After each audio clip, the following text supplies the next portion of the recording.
à votre manière. Je me souviens d'une époque où c'était agréable de prendre le métro, même l'autobus. T'embarquais dans le métro, tu te sentais en sécurité. L'autobus, pareil. Puis les gens étaient assez civilisés. Et j'ai l'impression que l'époque est révolue. Avec nous, Kevin Grenier, qui est président de la Fraternité des constables et agents de la paix, Société de transport de Montréal. Monsieur Grenier, bonjour. Bonjour, bon après-midi. C'est fini, hein, cette époque-là? Là? Malheureusement, oui. Ouais. On a de la misère là, avec l'incivilité dans le métro aussi. Là. On parle beaucoup du métro, mais il y a des autobus aussi là, où ce qui se passe. Quand vous dites incivilité, puis on va arriver au but de l'entrevue, là, mais quand vous dites incivilité, là, c'est un chapeau qui couvre quoi au juste? Ça? Bon, on parle des gens qui consomment, qui boivent, qui urinent dans le métro ou qui font leurs besoins primaires, en fait. Ça peut aller de crier, tapage, jusqu'à des voies de fait. Là. Mais c'est-tu à tous les jours? Est-ce que c'est tout le temps? Est-ce que c'est matin, midi, soir? C'est quoi la fréquence? Est-ce que c'est anecdotique? Non, c'est loin d'être anecdotique. Là. C'est des comportements qu'on voit là, plusieurs fois par jour. Là. Encore jusqu'à présent, là, on a 250 interventions par jour. 250. Ouais. Mais là, c'était combien? C'était 26 000 au début, avant la pandémie. En 2025, c'était 71 400 interventions dans le métro seulement? Oui, dans le métro. Ben, un peu des autobus, mais la grande majorité, là, c'est dans le métro. OK. Également. Puis, qu'est-ce qui est arrivé? Je vous dirais que la pandémie a fait beaucoup accentuer les choses. Il y a une perte de contrôle qui a été faite, puis des crises sociétales. On parlait d'enjeux de santé mentale, de consommation de drogue, d'alcool, de logement qui amènent... Là, je viens de faire une entrevue avec un médecin d'urgence à Sherbrooke. Puis ils vivent la même affaire. Ils se font taper dessus, ils se font insulter, ils se font bardasser dans les hôpitaux à travers le Québec. Puis vous me dites, M. Grenier, c'est pareil dans le métro. On le sait, on en parle depuis une couple d'années. Ça fait plusieurs fois que je viens vous voir, qu'on parle de ce dossier-là. Malheureusement, il n'y a pas grand-chose qui bouge. Avant la pandémie, on faisait 26 000 interventions pour à peu près une quarantaine de personnes qui étaient blessées de mes membres. L'année passée, on a terminé avec 71 400, puis on a environ 150 blessés. Et blessures, genre... De tout genre. On parle d'échymose à poignets cassés, morsures jusqu'au sang. Ah oui, c'est le fun, ça. Mais on dirait que tout dégénère là, dans la société. Moi, je veux pas voir le côté sombre tout le temps ou négatif, mais c'est ce que je constate. Vous avez demandé une rencontre avec le ministre de la Sécurité publique, Yann Lafrenière, le 17 mars dernier. Là, on est rendu le 7 avril. La rencontre s'est bien passée? On n'a pas eu de rencontre. Non? Non. Notre offre ça a été répondu comme quoi qu'il n'y avait pas de temps à court terme pour nous rencontrer. Qu'est-ce que vous vouliez lui demander? Comme j'ai dit, ça fait plusieurs fois qu'on vient vous voir, qu'on décrit la situation. Il n'y a absolument rien qui bouge à notre niveau. Donc, on s'est dit, passons en mode solution, interpellons les personnes et décideurs. Monsieur Lafrenière, c'est le ministre de la Sécurité publique. Donc, on s'est dit, c'est la bonne personne pour entamer les discussions. Puis ils vous disent non? Il n'y a pas le temps, il n'y a pas le goût. Mais là, on a une nouvelle mairesse. Il y a Aref Salem, qui est le nouveau patron de la STM. Vous en avez des intervenants devant vous, M. Grenier? On a des intervenants. Il avait promis jusqu'à 230, une augmentation des constables à 230. Présentement, il y aurait un petit budget qui a été débouché dernièrement pour embaucher 12 constables. Le problème, c'est qu'on en perd une vingtaine par année. Donc, on est en bas. Je ne suis pas fort en maths, mais on en perd 8 par année. Ça risque d'être long avant qu'on arrive à 230. Oui, pour 68 stations. Oui, 68 stations. Puis on parle aussi, il y a les autobus qu'il ne faut pas oublier, là, qui couvrent toute l'île de Montréal. Oui.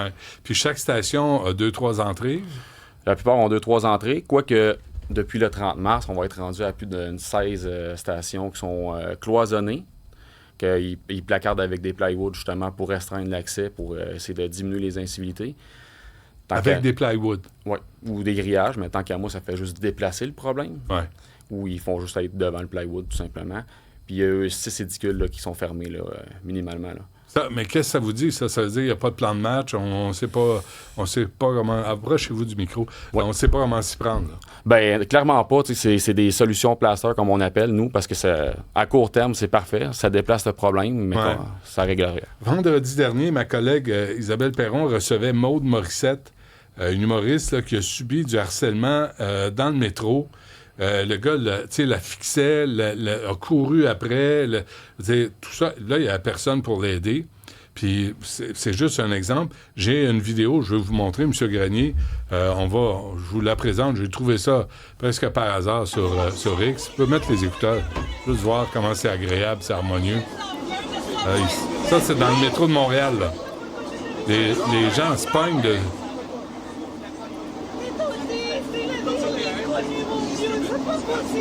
Ouais, OK. Est-ce qu'on fait peur au monde pour rien, là, ou... C'est des comportements qu'on voit régulièrement. C'est pas tous les jours nécessairement non plus, là, mais c'est des comportements qui se passent de plus en plus. Peut-être aussi avec l'effet des réseaux sociaux, où que les gens se permettent de dire ce qu'ils veulent, comme ils veulent, puis qu'il n'y a rien. Mais vous êtes où, vous autres, les constables spéciaux, quand on a besoin de vous autres? Comment ça, vous n'êtes pas partout tout le temps? Qu'est-ce que vous faites de vos journées, bande de jambons? C'est ça? Qu'est-ce qui se passe? On aimerait bien ça être partout, là, mais on est à peu près une vingtaine, une trentaine par corps de travail qui est présent. On ne peut pas fournir. On peut pas fournir. 250 appels par jour, là, c'est énorme. Oui. Puis souvent, là, c'est pas des appels où pouvez-vous baisser le ton ou mets pas ta gomme en dessous du banc. C'est ce que vous m'avez raconté en fin de semaine. Là. Oui, mais l'exemple en fin de semaine, c'est un exemple très fréquent. On reçoit un appel pour quelqu'un qui trouble la paix puis qui crie en station. Fait qu'on se rend à la station, on se rend compte qu'il y a des gens qui boivent, qui consomment de l'alcool. C'est parfait, on prend en charge la personne, on fait l'obligation de circuler. Donc, on le fait circuler soit en métro vers une ressource, ou on l'expulse à l'extérieur de la station. Un coup, on a réglé cet appel-là, on se vire de bord, on va au bout du quai des gens qui consomment, qui sont en train de se piquer. Fait qu'on va intervenir. Et là, on part d'une aiguille avec des risques biologiques. Fait qu'on intervient avec le meilleur de nos connaissances, on essaie de garder nos distances sécuritaires. Vous savez pas comment il va réagir, là? Aucunement. Fait que là, on a une dualité des rôles. Qu'est-ce qu'on fait? T'sais, on arrête-tu qu'il s'injecte ou on laisse le temps de se terminer? Puis après ça, on l'expulse. Fait que on choisit on prend notre stratégie d'intervention. Après ça, quand on a terminé avec cette personne-là, on remonte en haut pour sortir de la station. Encore d'autres gens qui consomment de l'alcool puis qui fument. Ça n'arrête pas. Et vous, qu'est-ce que vous avez pour vous protéger lors de ces interventions-là? On a un bâton télescopique puis un poêle de Cayenne en gel. That's it? That's it. Et qu'est-ce que vous voulez? Bien, pour nous, en 2023, on a amorcé justement une réflexion là, sur mieux nous équiper, nous outiller. On avait embauché un expert d'emploi de la force, M. Berniquet. Puis pour lui, autant que pour nous, là, c'est indéniable, on est sous-équipé. L'équipement qu'on a est inefficace et insuffisant pour faire face à la réalité présentement. Avez-vous perdu le contrôle de la violence, l'insécurité, l'incivilité, le harcèlement? Ce n'est que dans le métro. On peut parler des autobus aussi, là. Mais avez-vous perdu le contrôle? Ça fait un petit moment, comme je dis, qu'on vient décrire la situation. Ouais. La police de Montréal avait reconnu qu'elle avait perdu le contrôle au centre-ville. Donc, effectivement, là, c'est très difficile à ramener le sentiment de sécurité. Là. Puis votre lien avec le SPVM, c'est quoi, là? Comment vous collaborez? On essaie de faire des opérations ensemble, on collabore, mais c'est pas toujours facile. Il y a toujours une dualité entre policiers et agents de la paix ou constables. Fait que ce qui fait en sorte que l'échange d'informations aussi, des fois, là, est difficile. Mais on collabore du mieux qu'on peut, évidemment. Oui. Fait que Yann Lafrenière ne retourne pas vos appels. La mairesse Martinez-Ferrada a fait des promesses qu'elle ne tient pas. Puis Aref Salem, nous, on l'a reçu souvent. Là, tout à coup, il n'est pas toujours disponible.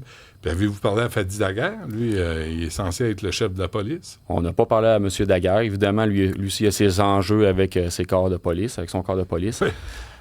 Nous, c'est pour ça qu'on voulait être en mode solution. C'est pour ça qu'on voulait interpeller le ministre qui est en charge, il est en train de mener un projet de loi 13 là, pour augmenter le niveau de sécurité dans la province. Il a mis des mesures concernant les contrôleurs routiers. Je sais aussi que je pense que la Fonde font des démarches aussi en ce sens. Il y a pour des corps de policiers autochtones. On s'est dit pourquoi que la sécurité dans le métro à Montréal, étant donné que c'est quand même la métropole au Québec, on en parle depuis des années. On ne fait pas partie de ce projet de loi-là, puis pourquoi qu'on n'est pas... Est-ce qu'il y a des usagers, des hommes, des femmes qui vous parlent, qui vous disent « Moi, j'ai peur de prendre le métro, là, je suis inquiet. » Est-ce que vous l'entendez, des usagers? On l'entend, puis quand on est présent, il y en a beaucoup maintenant qui viennent nous voir, puis qui nous remercient justement d'être présents parce que ça les rassure, puis qu'ils adorent qu'on soit là. C'est pas normal, ça. Non. C'est pas normal. Oui, deux choses. Kevin Grenier, d'abord, un commentaire, Diane, qui dit « Ma plus jeune a vécu une agression en entrant dans une cabane de métro sans avoir rien fait. Il y a une jeune fille qui voulait la battre. Les passagers se sont mis devant elle, devant ma fille, pour la protéger de cette folle-là. » Il y a ça. Et il y a quelqu'un qui vous pose une question. Où sont, dans toute cette histoire, les travailleurs de la rue? Vous parliez des gens qui se piquent dans le métro. Est-ce que des fois, vous avez ces contacts-là avec les travailleurs autour des organismes qui pourraient peut-être vous aider dans ces cas-là? Oui, présentement, on a une équipe EMIC, une équipe de concertation là, avec, dans le fond, c'est un constable avec un policier de Montréal plus une personne du CIUS qui travaille en collaboration avec les trois pour justement essayer d'aider les personnes vulnérables aux prises avec des consommations ou bien les itinérants. On se bute un problème, évidemment, de ressources. Oui, il y a des travailleurs sociaux qui se promènent dans le métro, mais évidemment, ça ne règle pas le problème. Ça patche le problème quotidiennement, mais il revient. Mais on dirait que là, à un moment donné, on va envoyer des massothérapeutes pour régler un problème de violence, de délinquance, de santé mentale. C'est comme on ne veut pas aborder le problème, on ne veut pas dire ça suffit. Puis là, toi, tu as un problème de toxicomanie, on va te faire soigner. Problème de santé mentale, tu vas aller te faire soigner à un hôpital psychiatrique. Puis toi, tu es un criminel, un délinquant, tu t'en vas au poste de police. À un moment donné, on va arrêter de discuter puis de négocier. Bien, il faudrait reconnaître les problèmes. Quand on le reconnaît, il faut en prendre charge. Fait que c'est sûr qu'il y a des solutions à long terme, mais là, à court terme, pour ramener le sentiment de sécurité, c'est ça qu'il faut travailler en attendant que les autres solutions se mettent en branle. T'sais, trouver des ressources, c'est une affaire. Trouver du personnel pour travailler des ressources, c'est une autre chose. C'est des solutions à moyen et long terme, mais pour ramener, ça prend une augmentation de la présence. C'est un autre commentaire, quelqu'un qui se demande pourquoi on ne se servirait pas des futurs policiers, par exemple, qui sont en vélo et qui se promènent dans les rues de Montréal, les cadets? Les cadets policiers, en fait, eux, ils ont déjà leur territoire. Ils s'occupent de tout ce qui est en surface, toute l'île de Montréal, avec tout leur enjeu. Nous, on a similairement le même programme qui est les ambassadeurs de sûreté, qui sont là pour détecter les enjeux. Non, mais en même temps que tu mettes n'importe qui, là, si tu l'arrêtes, tu sors du métro, puis il revient, puis il n'y a pas de conséquences, il n'y a pas de... C'est interminable. Ça va toujours se reproduire. T'as beau avoir des cadets, des clowns, des magiciens, c'est parce qu'il n'y a pas de conséquences, il n'y a pas de suivi. Non, c'est le syndrome des portes tournantes. C'est sûr qu'il y a beaucoup de choses qu'il faut changer, dont des lois, ce qui fait que ça, c'est une solution beaucoup plus à moyen et long terme. Mais oui, il y a une présence d'employés, justement, qualifiés, puis de notre présence de constables, oui, amalgamée avec les ambassadeurs. On est déjà des agents de contrôle de titre qu'eux, ils s'occupent de la perception, justement, pour ceux qui paient.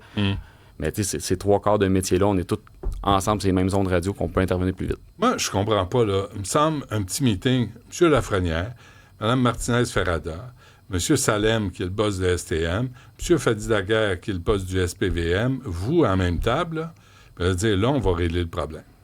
Là, arrêtez de dire, il manque d'argent, il manque de ça, on va régler le problème. Puis on va travailler ensemble.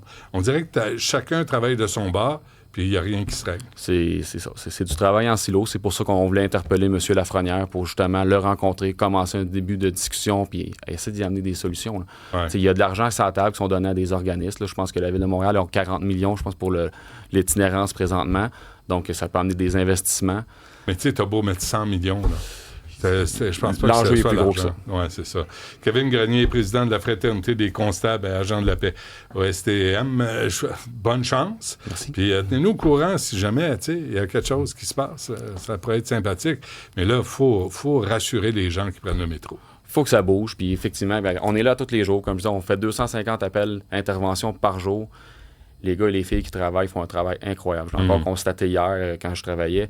Puis on est là, on répond du mieux qu'on peut. Il faut continuer à dénoncer les situations. Il faut cibler nos interventions, justement, parce que les situations les plus problématiques, on le fait.